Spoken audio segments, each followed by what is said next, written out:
Hey guys, how are you? It's great to hang out with you guys here again for another live stream of Video Entrepreneurs. This is going to be a really good show. I'm really excited about some new guests that we have with us that I'm going to introduce you guys to here in a second. First of all though, if this is your first time, what Video Entrepreneurs is basically it's myself and about, in this case, 5 other full-time YouTube creators. And we're just going to hang out and help. I'm in the hot seat tonight. I have a question, a problem I want to bring to the group, and they're just going to help me work through it and come up with answers and ideas and solutions to working through this roadblock that I have, which is all about time management. Now, I hope I'm not the only one who has this issue, a struggle of trying to figure out how do I best manage my time. And in my case specifically, I want to talk with these guys about my becoming a bottleneck to my own channel, but then hiring people to help me so I can continue to serve you guys as well as I can, only to find out that now that I have a team, I'm once again the bottleneck. And so I want to ask these people, and they're going to give me lots of great advice, I'm sure. And you guys, we're going to interact with you through this whole thing too. So if you have questions that are related to this topic, or you have insights and ideas to provide for me that are helpful for me and the rest of the team, Heidi is in the chat. All of us in the live stream are watching the chat, but Heidi is in there. Her channel is Scandinavian Today. So if you see Heidi in there, just say hi and thank her for moderating the chat during all this. She'll be taking your questions, your comments, and your insights and feeding the ones that are relevant to the topic. She'll be feeding those to us, and we will try to get through as many of your questions through this live stream as we can. So leave those for her. And it'll be great to interact with you guys and learn about this together. So if you also want to catch up on previous episodes, the audio version of this goes to iTunes, SoundCloud, and Stitcher. You can download the podcast version, and usually it's a little different than this. It's got like this recording, but it also has some other stuff in the beginning and the end, and sometimes some bonus content for you as well. So you can download that. Links to that are in the description below. And if you want to get a text message update whenever we go live, thanks to my friends at techsignal.com, you can just text the word VC Live to 43506. And you'll find that in the description below, and you can go check that out, and we'll just send you a text message as soon as we go live. So this is going to be a really great episode. Before we jump into introducing you guys to the guests here, I want to give a huge thanks to this episode's sponsor, which is rumble.com. A few weeks ago, I showed you guys how Rumble will distribute your sites to your videos to sites like to Yahoo and MSN and AOL and Reuters and Microsoft and all these other news sites.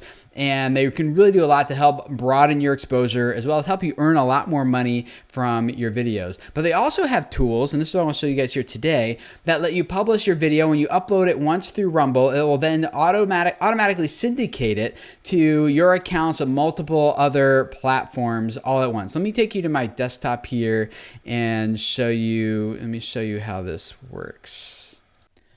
All right, I think, yeah, here we go, on my desktop, right here. So I've logged into my Rumble account, and all I did is I went down here to videos, auto syndication, and this is so cool, guys. So when I upload my video to Rumble, I can also have them automatically send it to my YouTube channel and to my Facebook account, my Daily Motion, and my Vimeo account, and my Pinterest account. I've already authenticated these and connected these. Let me just show you what the connection process typically looks like. It's really simple. All you do is, I'm going to do my Pinterest one here for you. Click on.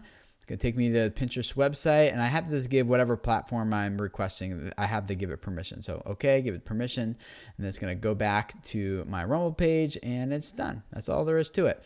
So I've connected my Pinterest, for example, and let me show you what it looks like when I upload. I'm going to click on Upload right here, and I'm going to select a video, just a random video here, and I've made up some fake metadata here. This is not an actual video, although that would be pretty cool if it was. If you've made this video, let me know. Eating bacon through your nose. I don't know about that. Click upload. Okay, and we've talked about the licensing options a few weeks ago, but let me just click video management excluding YouTube. Now here's the additional syndication options. Okay, click this down arrow. So while it's uploading right here, it's uploading to Vimeo. I can also have it automatically sent to my YouTube channel if I wanted to, and my Facebook profile, and my Vimeo account, and Dailymotion. And so let's just look at this for a second. Let's say for this example, no, I don't want it to go to my YouTube channel, but yes, I want it to go to Facebook and Vimeo. And yes, I want it to go to my Sweet Vids board, but I don't want it to go to these other boards, so I can just turn those off like that.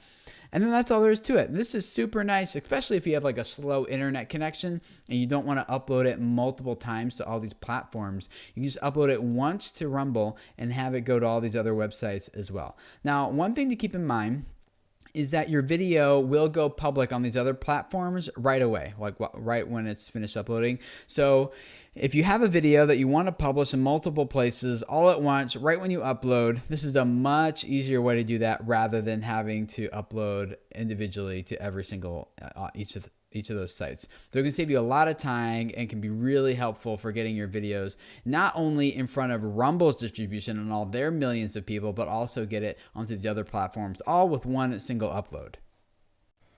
And like I told you guys a few weeks ago, Rumble's main goal is to help you guys as creators increase your distribution and your revenue. So those two things are obviously very tightly linked together. And as your revenue, as your distribution and your views grow, then your revenue grows also. So Rumble's distribution on their platform has been growing like crazy actually in the past year. In 2015, they generated over 1 billion views for creators. And this year, they've even already surpassed BuzzFeed by 500,000 viewers, and they've outranked Amazon in ComScore's rankings in a lot of places. So unlike those other platforms, Rumble actually lets you be a part of their platform, which is awesome. So once you upload your video to Rumble, they'll run it through an algorithm to determine where your video might perform best, like Yahoo or MSN or Reuters or AOL or whatever. And then after a few days, your video is likely to be approved and then distributed to those platforms. So the CPMs on those other platforms are way higher than YouTube. And I personally earn about 10 times more through Rumble, through their CPM than I do on YouTube. But Rumble told me that the average is usually about 5 times more than YouTube. So more views, more money. It works great for all of us. I love it. If you want to check it out, there's a link in the description below. You can click on that and go check it out and sign up. Or you can just go directly to rumble.com. And when you sign up, use Video Creators as your referrer. And that will just help us know that you came from this show, this episode right here. So that'll be awesome. Let me introduce you guys to the awesome people we're going to be hanging out with here. And here they are. Hi, guys. How are you doing? Hello. Hey, I love it when the audio works and everything as soon as I switch to this. This is awesome. That, by the way, guys, is not something to take for granted, I have learned. So this is going to be awesome. Let's do this because some of you guys are new here. So Chad and Melissa are out tonight. They're not feeling well. And Mitch is out for good. So we got a few new people with us. But let's go through, just introduce ourselves. In case you're not familiar, my name is Tim, and this is my channel. So welcome. And this channel is just all about helping you guys grow your YouTube audience and the business that surrounds it so that you can continue to reach people and impact their lives. So that's what it's all about for me. So Derek, why don't you tell us real quick what your channel is about? And all their channels are linked up in the description below if you want to go check them out.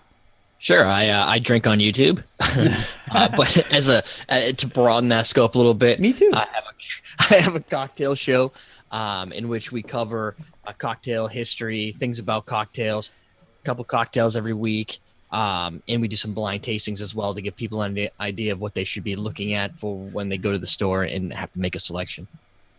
Sweet. Antonio? All right. So I teach guys about style on YouTube, and I use military history, science to make it relevant, and I have fun doing it. That's awesome. Shannon. Hi, I'm Shannon. I'm the creator behind Bounce Patrol, which is a kids show. So we do original songs and nursery rhymes for kids aged about 1 to 5 or 6. And we just sing and dance and act silly. I do that too. Brandon? Yes, I am Brandon, and I am the dad of Chelsea Crockett, or as Beautylicious Insider. And she has a YouTube channel with about 1.5 million subscribers, and she talks about lifestyle, beauty, makeup, fashion, and everything in between. Cool. You've been managing her channel for a little while now, right? Yeah, a little over 5 years. Yeah. Cool. And Steve, welcome. Hey there. I have a tech channel that does productivity tips, and we also do a little bit about social marketing, a little bit about YouTube marketing, a little bit about creating content, a lot about screencasting, that sort of stuff, but mainly productivity. Ooh, I love it, because that's what I need help with. And by the way, some people in chat, who is it? Alex Juzme. Hey guys, is this really live? Yes, we are really live. And I like that, because that must mean this is going smoothly for you guys so far. If you can't even tell that, I'll hold up mail that I received today. Right. There you go. Hey, welcome, Wild Chicken, first live stream. Hey, Red Rocket TV. I guess they're excited to see you, Steve. That's awesome. And the Mac guy. Wow, Dottotech, love that guy. Yes, I love him too. That's why I love him too. Approximately 15 minutes ago, and asked him if he wanted to join us when someone else had to bail out. So, all right, I'm in the hot seat. Let me tell you guys my problem. You guys who are in the chat, looking forward to hearing your insights. How do you be taking your questions related to this and your insights and sharing them with us as well. So I started this channel. I went full-time on it. I started it I launched it February 2013, and then by June I went full-time on it. So really quick, I had about 5 months to turn it into from nothing into my full-time gig, and I did it, which was awesome and a lot of work. And it was just me, a one band show. And so I was giving full-time hours to it. So it was a lot easier for me to kind of just like oversee everything. But I quickly became the bottleneck. And so I did some things to increase the revenue and started hiring some people to help me. And by the way, those of you who are listening, that podcast, I go into depth about how to scale your business to start earning money from it as a small creator. Episode number 1 of my podcast and video creators, you can go back and listen to that, get more details there.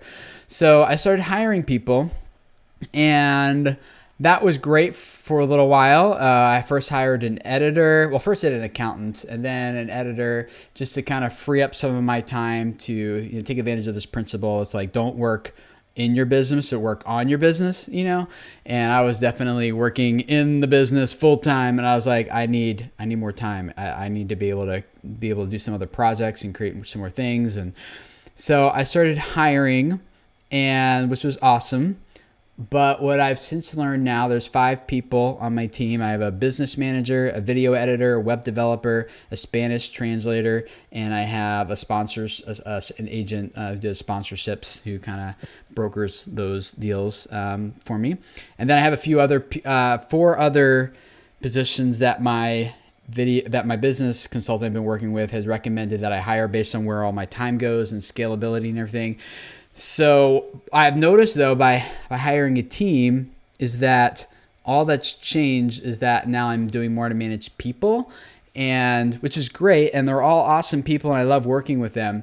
But now it's like, hey, the web developer is working on something, but then she hits like a roadblock and she has a question and she can't move forward until I answer her question. Well, then the sponsorship guy comes to me and is like, hey, I got this proposal. What do you think about it? So I gotta, so in order to, now I'm just spending my time keeping other people moving on their projects that they're doing.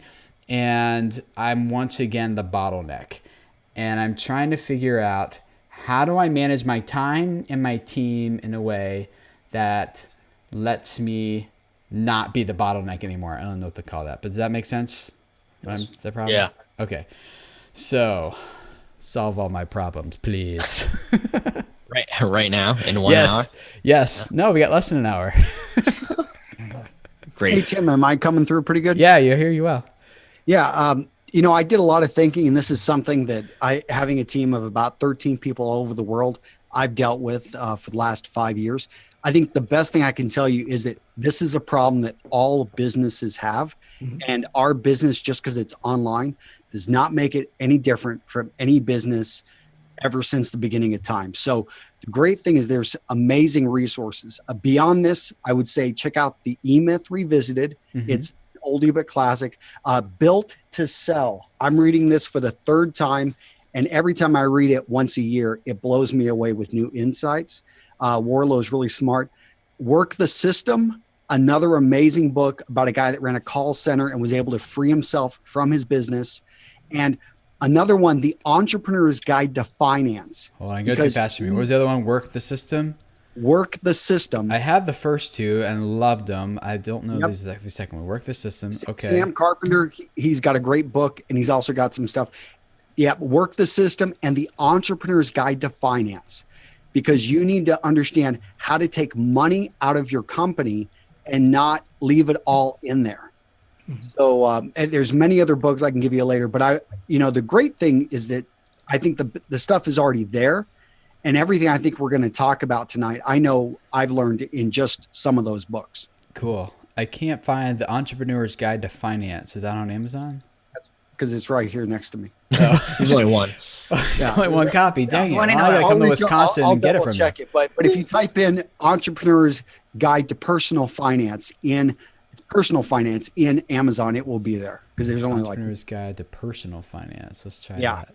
and it really does a good job, because when I talk to a finance guy, they think of someone that makes an amount, like we go a year without making jack, and then all of a sudden you get a really nice payday. What do you do with that money? Yeah. How do you plan it out? And so this is a really good book for business owners on that. But getting to your question, Is it an ebook? Is that right? no, it's a regular book. Oh, okay. You still got I this. found the wrong thing then. Yeah, sorry. Go ahead. I'll look for it later, or we'll find it later. But yeah, go ahead. So when you're talking about having to redirect your team all the time, one thing, I have a weekly meeting with my entire team, and you could do this if you've just got one other person, but always have your weekly or maybe your daily meeting when you're starting off.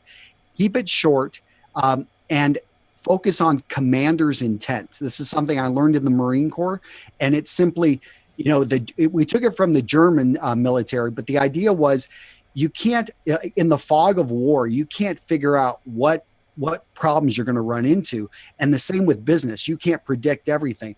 But if they understand the end goal of where you want to be, and you have to clearly explain this to them again and again of where you want this to go, the big picture, then you want to make sure you hire somebody who can get to that big picture. And initially, a lot of times we're hiring B players, nothing wrong, just people that maybe don't have the highest skill set or a bit more junior, and they're going to take more prodding. But hopefully you can get your business to a point where you've got a lot of people who can actually clearly see that place where you want to go. Mhm. And even with you disappearing for a week, they can continue down on that path towards what you know to be the long intent. And you don't really care how they get there, as long as they follow your basic rules.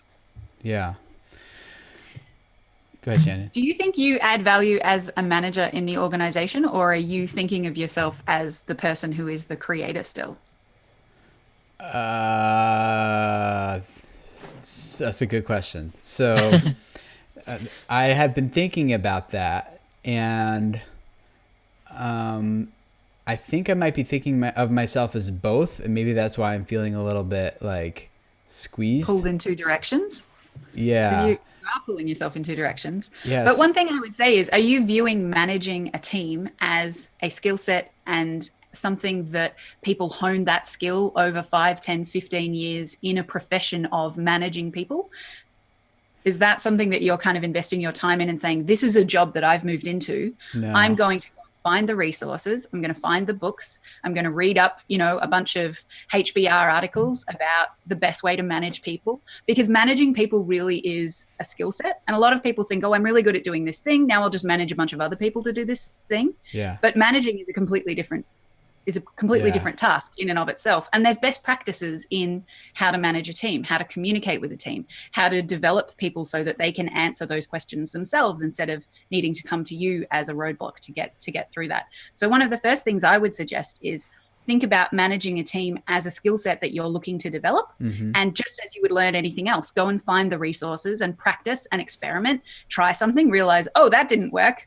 Interesting. Let me look at why that didn't work, and kind of continue to hone your skill in that area. Yeah. Or if you don't want to do that at all, get someone in your business who that's their job. Well, I do enjoy doing it. Is that what you, do you want to be a manager? Like, cause for instance, people bother me. Like, I don't want anything to do with it. I want to remove myself from the That's why I talk to cameras for a living instead. Exactly. Well, no, because as a YouTube creator, right, you started by doing this creation thing. So if you're spending all this time now managing and then you like it, then maybe now you have to hire a host. Like what? Well, so I do enjoy it. I think it's fun.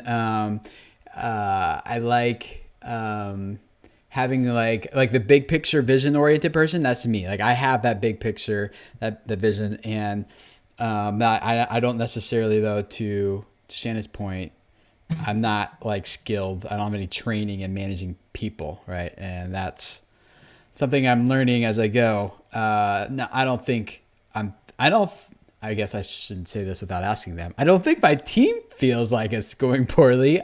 I just feel like today I was working on like so many different projects that I had to work on, including connecting with all these other people, and we had the sponsorship that just went through for this thing we were doing in October that this other guy was working on Ford, which was awesome. But, I was like, oh, there's so much going on. So what I tried to do is give it to Catherine. She's awesome. She has her MBA. She's a super smart business person.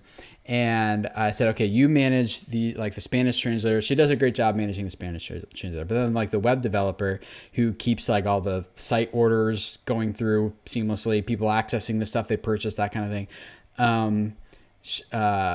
That the web person speaks like a different language, like tech language that Catherine doesn't understand. And so it kind of becomes a whisper down the lane. I was like, don't worry about it. I'll just work with the web developer directly because I know all this technical web stuff that she's talking about. And so then I kind of but now I'm right back to managing all these people again rather than Catherine doing it, which is my business manager. If you keep answering questions for people instead of, this is a little bit like the leading the horse to water and getting it to drink thing, you'll be stuck in a loop. If someone comes across a challenge and they say, I don't know how to solve this, I'm just going to ask Tim. Tim will solve the problem for me. He'll give me the answer and then I'll go back to it. The next time they hit a challenge, they're going to do the same thing. Because what you've trained them to do is you don't need to answer this question for yourself. You can have the easy task of just forwarding this up the line to me, and when you face a challenge in your job, I'll solve that problem for you. It sounds like one of the things that you might need to focus on is developing your team and empowering them to be able to solve problems themselves. Yeah. So there's various levels of how you could ask someone when they come up against one of those roadblocks to solve that. Yeah. It might be, you say to them, things of this nature, I always want you to bring them to me. Yeah. Things that sort of fall generally in this nature, I give you permission to do what you think is the best course of action and immediately email me and tell me what you did. And then that gives you an opportunity to cut something off at the pass if they did something, because they'll get it wrong sometimes, but that's okay because they're learning as well. Yeah. And then you say, okay, it's great that you took some initiative and you took that piece of action. This time around, I would have done something differently. So we're just going to correct course. Yeah. But most of the time, over time, they'll develop their skills and you'll just be able to check your emails once a day and say, yep, I agree with that. I agree with that course of action. Yeah, please no more emails. But yes, I get what you're saying. Yeah. I already have someone else managing my email too. To add to what Shannon says, I put a price point on don't bother me unless it's worth more than $500 an hour. So I have an exact amount that my time is worth. And people on my team know that they can give away actually tons of our electronic products that are valued at certain price points, or they have to ask that question. Okay, this honestly, someone's asking, they've never bought a course from us. It's just a question. Well, is this I'm going to keep this at my level and we'll answer it. Maybe they won't do the best job or they as good as I could have done, but they save me the time and they know my time is worth a certain amount. Yeah. I guess we got some good questions here for some people in the chat. First of all, Red Blue Talk and Lane Fornerat. Hey, Lane Bids. What is the name of the books again that you shared, Antonio? I think they missed some. What were they again? Okay, so I've got them all listed out, and I'll send them to you. But the E-Myth Revisited, Built to Sell, Work the System, and the Entrepreneur's Guide to Personal Finance. Yeah. I've done the first two and I can highly recommend those. I haven't done the second two, so I'm going to do those. If you guys, because some of you guys are asking I don't have time to read. What I do is I have a subscription to audible.com and I just go through all of them. Did I miss it? No, that's not really. I mean, that's if you don't have time to read, then you need to allocate your time. Yeah. But I listen to it while I'm mowing the lawn, while I'm driving. I just listen to these audiobooks, and you can redeem a lot of time that way. If you want to get any of those books for free, you can go to audibletrial.com/video creators. I see how I work the system. You like that? But Derek's having the same reaction as me. It's not that you don't have time. Just admit it to yourself. Right. It's not a priority. You prioritized your time differently. Right. Yeah. Everybody has time to do something. So when you're at home and you're watching the Patriots kill whatever the team is, that time you could have spent reading the book. Or if you have a real job and you have to drive to work, that time between those positions is a great place to catch up on some of that stuff. Yeah. Or before bed is the way I do it. Hey Tim. Yeah. Another book that I would recommend is called The Entrepreneur Roller Coaster. And again, it's Entrepreneur Roller Coaster. And it sounds like what you're going through right now is a lot of those pains. And something I just read yesterday in that book is that, you need to determine what your value is per hour, just like what Antonio said, is that if you, for example, we'll do two different examples here. If you want to make $1 million, you take $1 million and divide that by 2,080, and that's the number of hours that you work in a year. That comes out to $480 per hour, or you can round it up to $500. So the mundane tasks that you're doing around the house or doing whatever, you need to ask yourself, is that worth $500 an hour of what I am doing? But if you don't want to make $1 million, let's say it's $100,000, then that hourly price comes to $48. So when you're choosing all these different things and getting bombarded by all your employees, et cetera, you need to ask yourself, is that a $500 question that they're asking me? If not, they need to go figure it out on themselves. So what I would suggest you do is that you come up with a max of 2 to 3 visions that you have that you see yourself doing really well. So like being a creator is one of them, doing videos and then maybe doing like Final Cut.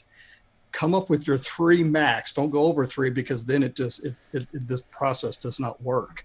Come up with the 3 processes that you can do really well and work on those 3 and those 3 only. Everything else you need to distribute out to other people to do. So for example, let's say it's importing a video into Final Cut or Adobe Premiere or something. Yeah, that takes, 30, 45, 50 minutes to do. You don't need to be doing that. Have someone else do that. Yeah. And it's not worth $500. Yeah. Tim, if I can also ask you, do you have, you've grown fast, and do you have like goals and objectives for each quarter that you outline to people, or are they open-ended? Are you expecting your employees to be looking for opportunity and helping you grow your business? So are you expecting them to be entrepreneurial for you, or are you expecting them to be production oriented, whereas you say, this is what we've got to get done by February the 2nd. This is the sprint that we're doing to that. That's the goal that we have. And there's a big difference between asking people to have vision for your business and asking them to have responsibility for tasks. Mm-hmm. And I'm just wondering if you're expecting them to be like mini Tims and looking for opportunity to helping you grow your business, whereas you're not giving them defined marching orders. And that's going to determine an A employee versus a B employee. A B employee is going to do your mundane tasks, etc. But your A employee is going to pay for themselves. They're going to be more expensive to pay them out, but they're going to pay for themselves because they're going to continue to run this business when you're not there. They're going to allow you to get to that point where you only have to put 5% into the business, and the 95% you could go do something else or reinvent yourself doing another business, whatever. Yeah. These are people that let this thing really solidly grow while you're not there. I feel like all of them have that potential. It's just that I probably haven't been leading them that way. Well, they need to rip it from your hands. If they're not doing it, then they're a B employee. Then they're the what? Being honest. Tim, where did you find Brandon? I love this guy. I found him in a virtual reality box in Utah. Total honest truth. What I want to say is that if the employee doesn't rip it from your hands and say, Tim, I'll take this, I'll run with it, and I'll give you more than what you're asking for, then that's an A employee. If they do that over and over and over again. Now, a B employee says, yeah, I can do that. I have the potential. But if they're not, if they've been with you for 2 months and you're still having that thought, well, maybe he'll work out, they're a B employee. Yeah. Do your employees all have really clearly defined objectives and kind of goals that they're reaching towards? Have you kind of had a discussion with them and laid something out, even, on one piece of paper to say, these are the things that you're trying to hit every month, and these are the things that you really do to add value and contribute to this big business, and you need to be focused on these things? Yeah. Yes. And that's been because they've come to me and asked me for that, So again, it's probably a thing of me not leading as well as I. That's okay. I think of it as you're building up your skills in managing a team, right? This is a new job that you've only been in for 2 years or whatever it happens to be. And so you're a rookie at it, but you're learning as you go, and you're continuing to skill up, and you'll get better at all of those things over time. One of them was like, Tim, like, I work best if you give me deadlines. Like, just don't tell me like, hey, this needs to happen. Like, I need to have it on a calendar. I need to have it like a deadline. And I was like, oh, okay. Well, thank you for telling me. Have it due by Friday. Does that work? Yes. Thank you. Like, it was like, I hate deadlines, but that was like freeing for this other person, So I was like, oh, it's not. But you're basically, it's very similar to how we started YouTube channels, right? You just turn on the camera and you looked at it and was like, okay, what do I do, right? And now years later, we're giving advice to a 300 plus people that are where you were 3 years ago, and you have all this built up knowledge, right? So really in 3-4 years, you're going to be able to do this management thing and show other YouTube folks that are coming up how to do it. But I mean, if you've never done it, you have no basis for comparison. You didn't come from a management position. You didn't go to management school. You're learning as you go. And I think you're going to make mistakes. It's going to happen. And I think at the end of the day, a lot of those mistakes, some will bite you, but you're going to learn a lot from it, so that in 2 years, you're going to be a better manager for it. Yeah. Yeah. And, Tim, you were saying that, you've been doing this 2-3 years, and I'm looking at a piece of paper here. It says that, you have a business manager, a video editor, web developer, Spanish translator, and accountant. I mean, that's pretty good. It's a team. You got it going. As time goes on, you'll have more opportunities that will come into play. So for an example, what Chelsea has got going on right now is that we have an attorney team, we have an accountant, we have a financial team, a business brand manager, we have a ghostwriter, a booking agent, a movie agent, a social media manager, 2 writers, a phone app manager, a general manager, and then you got Chelsea, and then myself as the chairman of the corporation. So as you can see, my list has gotten quite big. Mm-hmm. You may not be there right at this moment, but you will. I got a lot of work to do. Do you have an organization chart, Tim? I mean, have you broken out, like, because you do the roles of multiple, and the E-Myth, he talks about this, having that organization chart, because if you don't hire a janitor, you are the janitor. You have to clean up after yourself. If you don't put yourself on the organization as that job, just so you can see how many hats you're wearing. And also the diaper then start changer, the babysitter, everything.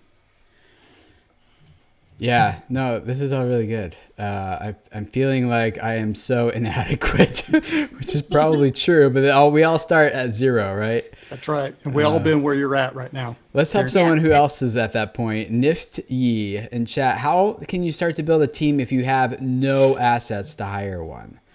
Well, that's where you're at the beginning. You put yourself in front of a camera. It doesn't matter what kind of camera it is, and it doesn't matter what the content. You just got to start making videos, get through that process, and eventually you do that enough times, you'll start getting some income. Take that income, dump it right back into your business. And it could be for resume building or whatever, but dump that money back in there, and it might be hiring one person part-time. That's where you could start. Yeah. I also think that hiring that first person, and for them, you to know you're going to get a clear return on investment. So a sales rep, someone that can literally sell you better than you can sell yourself, and they get a commission, and all of a sudden the risk falls considerably. Most people, or the best ones, don't always work on full commission unless it's really high. But if you know that you've been on, like we were selling ad spots, and I had a guy come in and he's getting 25%, but he's all of a sudden, he's selling me for 50% more than I ever was able to sell my ad spots for. And he sells 5 times more. So it's been like, I don't mind paying that 25%, and I write him some big checks, but when it comes down to it, I'm making more money doing less work. And that was the easiest hire to do because I saw that immediate return on investment. Yeah. The way I did it, Nifty, is that when I didn't have money to hire someone, I found a business. I needed help just learning business. Like I have no business background. I've learned a lot just by doing my Audible subscription, cranking through as many business books as I can, and learning from people like who are here in this call. But so I found something to trade, and so I found a business consultant who was also trying to grow their YouTube channel. And so we just met every week in a Skype call, and every other week I was helping this person with their channel, and then every other week they were helping me with my business. And so if you don't have money to trade, maybe you have time, maybe you have an expertise, maybe you have something else that you can trade. And I have experience as well, because I'm like none of you guys. I have no employees. I have me, and my wife works for free. I have an accountant, but I don't really count my accounting team. I have a CPA, and I have somebody who does all the finances, and I have a financial advisor. But they're all kind of satellite people, right? I have these advisors I can ask questions. The only one I actually pay is the one who does the books, and it's not really an employee. It's just a contractor that I this is how much you owe us. This is what I do, and you give me this back, right? So I got rid of the stuff I cannot do. That was the first thing I did, is like, I'm going to hurt myself doing this. I get rid of it. And then as if I need part-time work, help packing our store stuff, I hire somebody to come in and do some of that. But again, not full-time. I don't have that. I'm not there yet. But as I get there, I dip my toes in, and, my next thing might be to hire somebody to edit videos. But I want more income first. So I'm trading my time for some of that at this point, because I'm still new to this whole full-time thing. So I'm navigating the channel so I can get out there and do it. But I'm maybe 2 years behind where Tim is, and you guys might be further along than all of us. So there's a whole timeline here of people that have stumbling.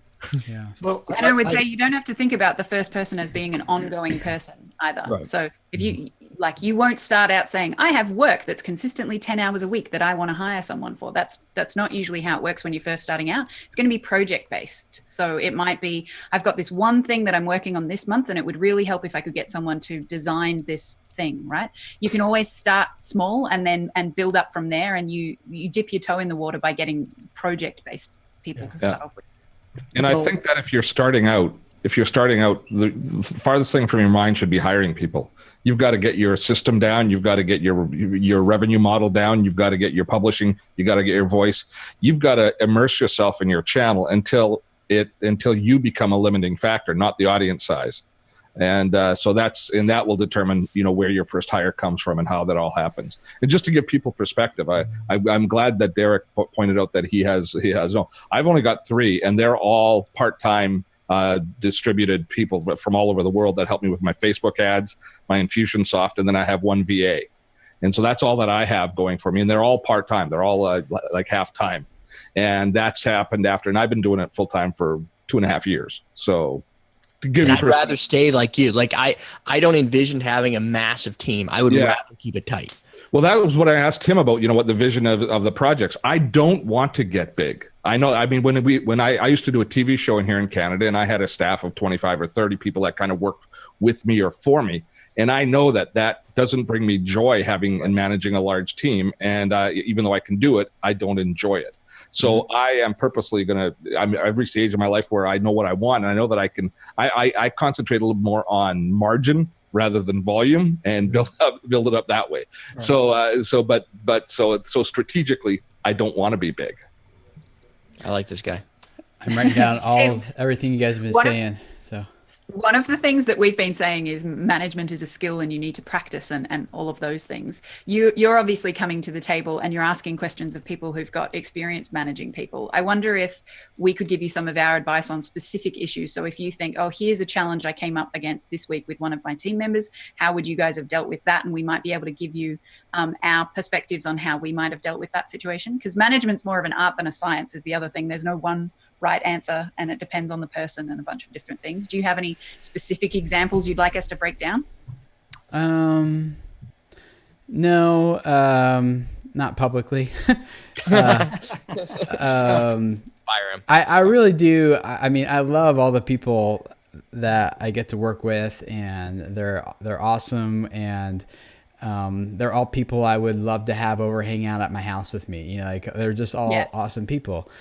I And didn't mean Fred did this last week and that was a terror. I didn't mean that level of specificity. Yeah. More, one of the things you mentioned was people coming to you with questions and then you were a bottleneck. And I think we've touched on that and given some suggestions there. Do you have any other broad categories of managing my team? So how to write goals and objectives for your team might be one of the questions. Or, yeah, I mean, I was writing down the notes to you guys, like creating an org chart. I know that is and how to do it. I haven't. It's in my head. It's not out for everyone. That's a problem. Like I haven't communicated that other than to like my business manager, Catherine.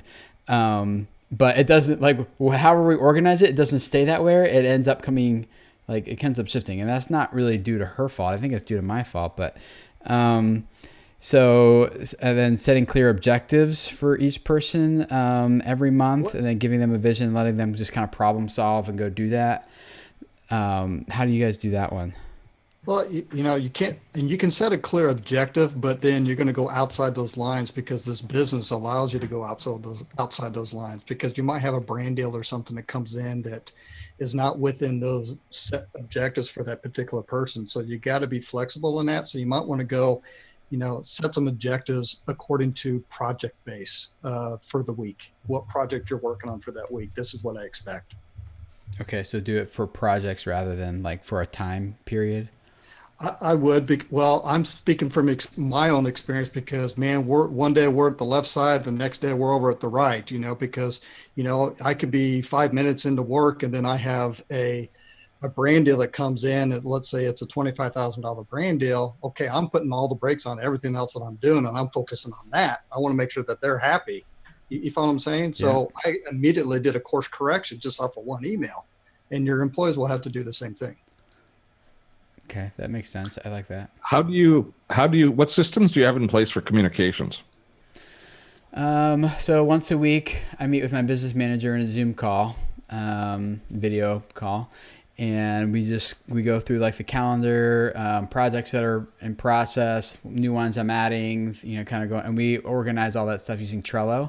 Various different Trello boards. Yeah. Which, so you share Trello with all of your, now do you do email communication with your staff, or do you use Slack, or are you using anything like that? I try to keep it all on Trello. And occasionally it'll be like a Google chat, but other than that, we keep it all on Trello.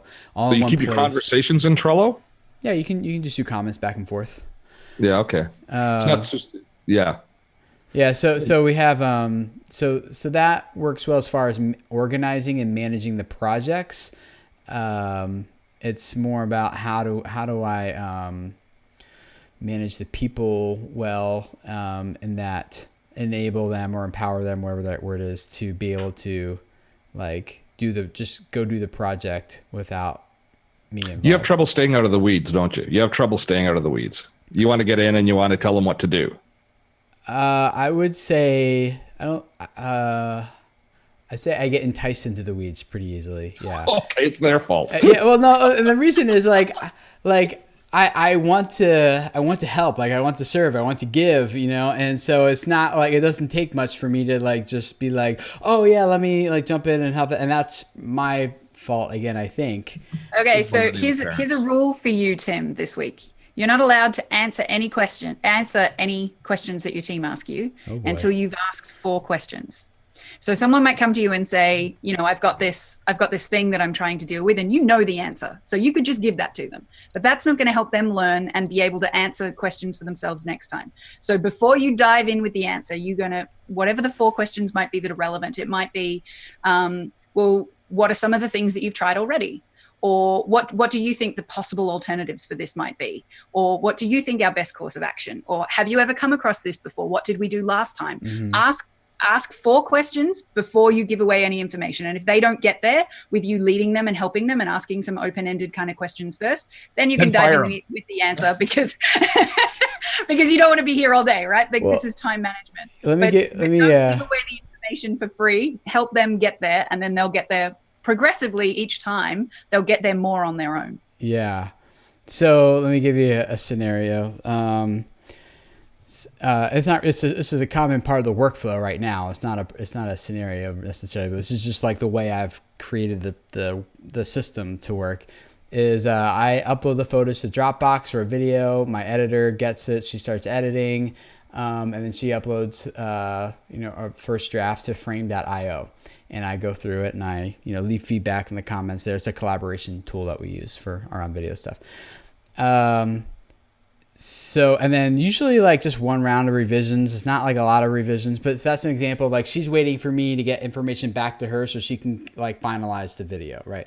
So in that scenario, would you guys just say, Tim, remove yourself from the process completely. Whatever she does, and it's good. And just like you shouldn't be reviewing. Well, it's a bit hard to say in terms of on the public forum, but if you're always giving lots of feedback and lots of feedback of a similar nature, not a lot of feedback, then have a conversation with her in that instance about why you're needing to say the same kind of things over and over. If what you're saying is small, relatively insignificant things that are only going to affect the video by like 10 or 20% in terms of the overall product that gets developed, why get involved? Yeah, that's true. That's probably very even less than If you've hired a talented person, you have to trust them and empower them. Yes, trust them. B, what's the return on investment with you spending time changing it? Does it make it that much better? Is it going to sell one more product? Is it going to get one more viewer? Is it going to explain the concept that you're sharing that much better with you making those decisions? Probably not. So she's really good. I don't really have to do much. I don't even watch my videos after I send it to my video guy. I have people on my team check for little errors and things, but I actually don't like watching myself. Yeah. And, it just saves me. I'm just such a happier person. I shared with you guys a link to, so I have checklists that I created the first set of checklists, like 10 of them. And then I realized that everyone on my team has to create their own checklist. And, if anyone thinks checklists stifle creativity, they're wrong. Because what it does is it frees up your brain power then to be creative in other areas. Because jet pilots, doctors, astronauts, they all use checklists. When I flew T-34s in the Marine Corps, you had a checklist because if you ran out of fuel when you're flying, you're going to go straight down. And these checklists, if my people follow their checklists, then it will meet our minimum standard. Now I expect them to go a little bit farther and I want them to. And I leave room for creativity. But that checklist, two things. One, if they follow it, they reduce error. But also if they're not following checklists, that's one of the only reasons I will actually fire somebody. If you can't follow our basic standards and it's laid out there, that to me is like, I never, if you take initiative, like Brandon was saying, I always look for initiative. That's one of I have 10 commandments of working for Real Men Real Style. Initiative is one of them. You've got to have initiative if you're going to work for me. But if you keep breaking your checklist that you wrote, we've got an issue. Yeah. Okay. The other thing I would say is, sorry. When I did the TV show I used to say I was a boss, but I always hired people to tell me what to do. So I was the lowest man on the totem pole when it came to production. So once we entered production for in our season, started day one of shooting for our season, I was told what to go, where to stand, how to do it. And I never looked at the output till occasionally I would catch the show downstream because I trusted the people that were there. Now I was the leader, but as far as making the big decisions, but when it came to production, it was all offloaded to them, and they basically just gave me the instructions, and that worked brilliantly as far as I was concerned. Yeah. And the sort of carry-on effect of that as well is, Tim, if you think of it, you put yourself in her shoes. If you're editing a video and your boss is going to check it, so you're editing a video, there's a revision step. You send it to them, they make sure it's okay, and then it gets published.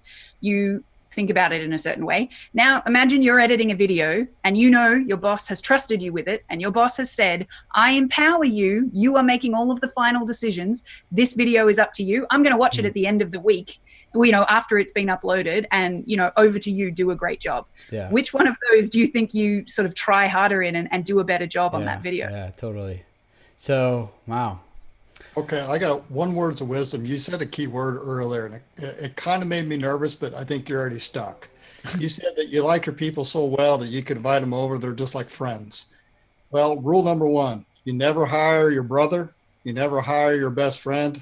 You just don't do it, because if you ever get to that point, like when Antonio was saying, is that if he doesn't do that checklist, how are you going to fire him? Yeah, we kind of became that way after we started working together. So Yeah, also, never yeah. hire your mother. That Yeah. No, yeah. These are people I didn't know prior, and then we kind of became friends. Well, let's hit some other people's questions, and we'll come back to me. This is all really helpful, though. Yeah, Anthony Maikazi, I don't know how you say it, but Matt. So by batch film, you mean shooting more than one during one setting, or by other methods? That's how I do it. I sit down and I shoot about a month to 6 weeks worth of content. I spend a day just drafting content, researching.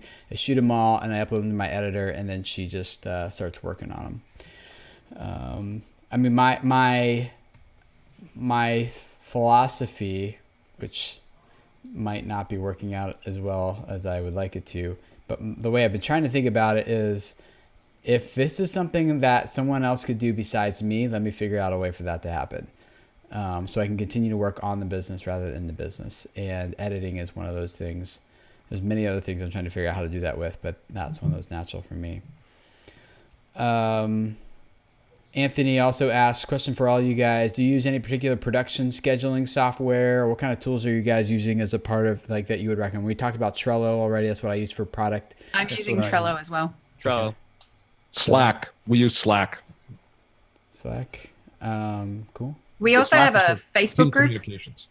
a private Facebook group that's not visible to the public, where we can have sort of smaller conversations and things like that, informal conversations. Interesting. When it comes down to task managers, one of the Trello is so popular in the YouTube community, mainly because it's visual in reference, and so a lot of people like to work that way. If you're less visual, if you're less of a creator, and you're kind of more in the analytical side, then a product like Todoist or Asana are also great project management and team tools, and kind of to-do list, team-based to-do list tools. But Trello for sure, I think, just because of the board mentality, it's like it's called a Kanban interface. It tends to work really well. Yeah. You don't need any of this stuff, though, if you're just beginning, correct? I use Trello even myself, because I break it out for each week, and I put the due date on the day that my cocktail video has to go out. Yeah. Because sometimes I either film them out of order. Like, for instance, I film 80% of our show in batch for 2 weeks. And then I go back each week and I target a few things that I want to put a little extra research into. And then if there's something that's a holiday specific thing, like if I have to do a Halloween cocktail, or I get a sponsorship that just slides in at the last minute, I'll record that and do it, and I'll just slide it into where it needs to go inside of Trello. So it's a little bit more fluid. I think it's important, if you do have the benefit of actually thinking about your future self, and you're starting out in YouTube and you're starting out, is putting systems in place that can grow, so you don't have to change systems as you start to grow. So choosing a tool like Trello right at the beginning would be an awesome choice as far as that goes.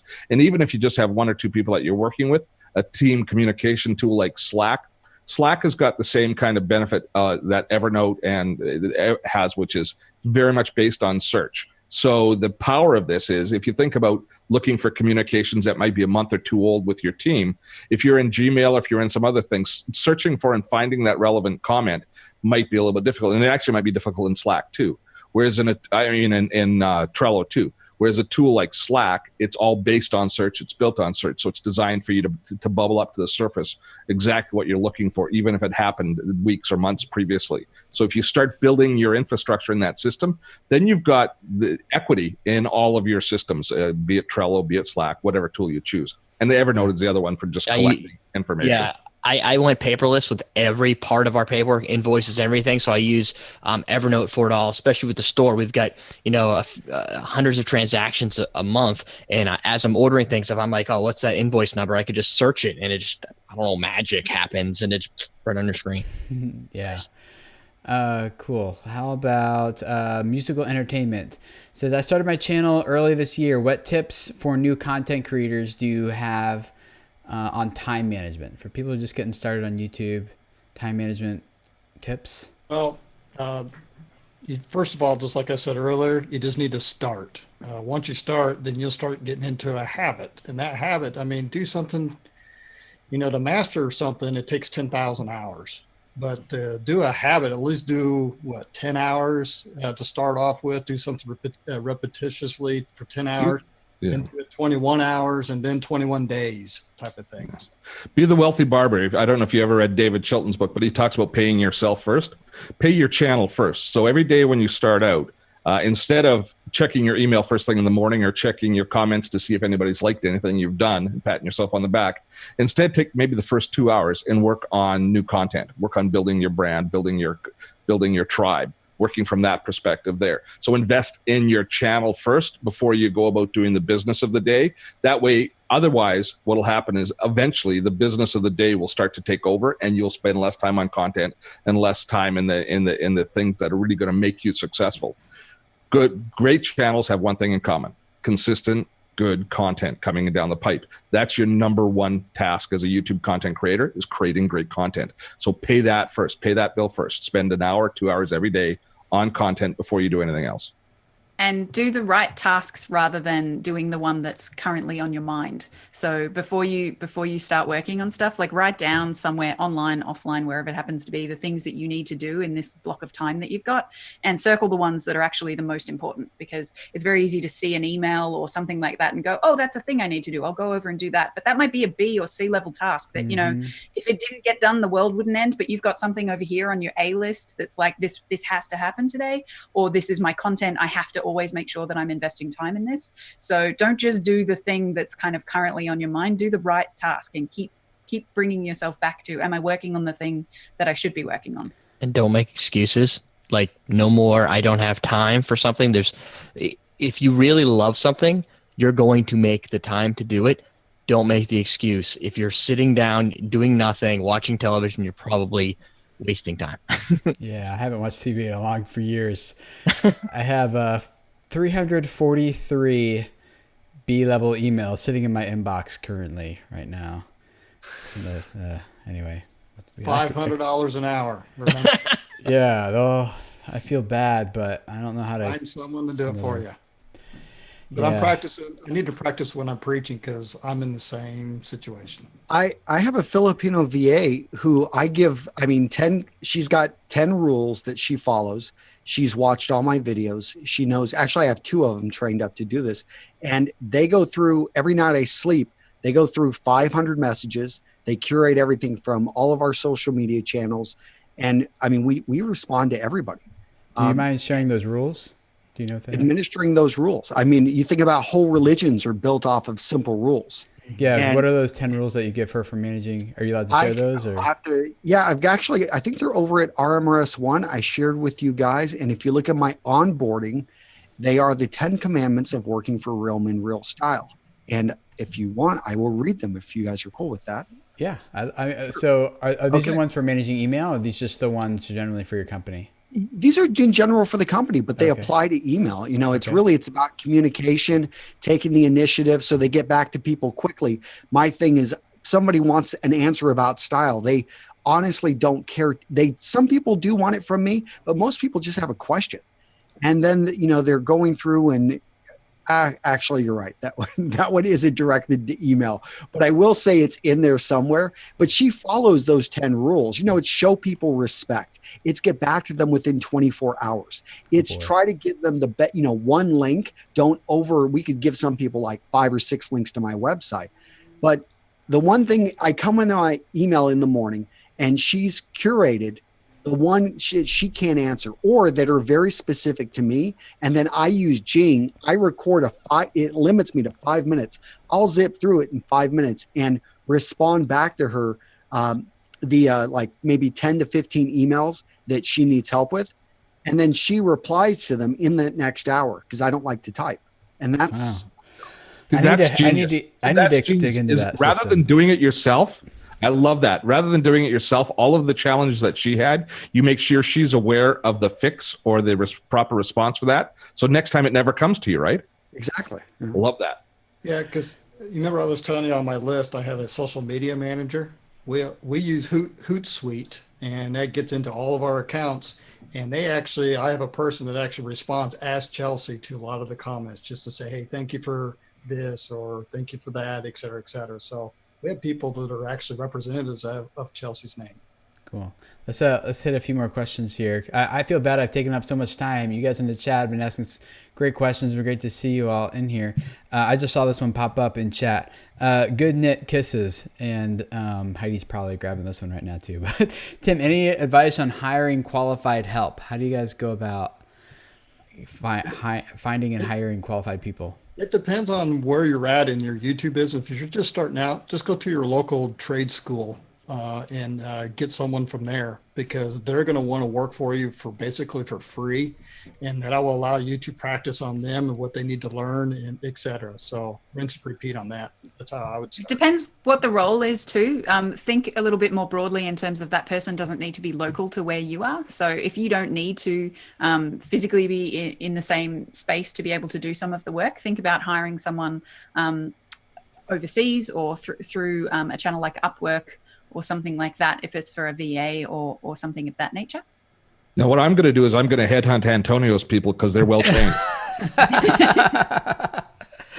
Well, I find that I just send an email to my list, and I find that people that have been listening to my emails for years are already super fans, know my content, and many of them are just excited to work with me. And I've found some of the best people just on my email list, or actually in my Facebook group, or out there on YouTube who want to work with me. My logo was done by a fan. My business cards are done by a fan. Anything that involved artwork, for the most part, my websites, a lot of the designs and stuff were done, or other logos, all done by people who are into it, and they just wanted, and it didn't cost me anything because they're fans. I did a whole video on my process, which after listening to this live show, you might be like, I don't want to know Tim's process anymore.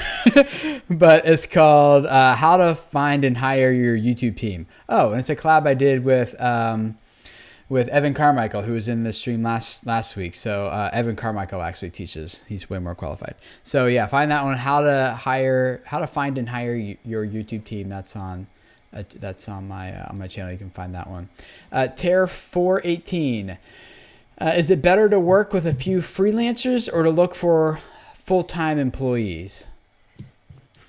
No one person can do all of the things that you need in your business. So if you're hoping one person is going to do 15 different jobs, that's not going to work out. It depends. If it's lots of the same piece of work, that can be useful. But then remember, you've got all your eggs in one basket. So if that person leaves or that person doesn't work out or something like that, you've invested all of your training into one person. You also have to deal with the insurance compensations and other things around having full-time people within your organization, and make sure your company's structured that way, and you have to have a company.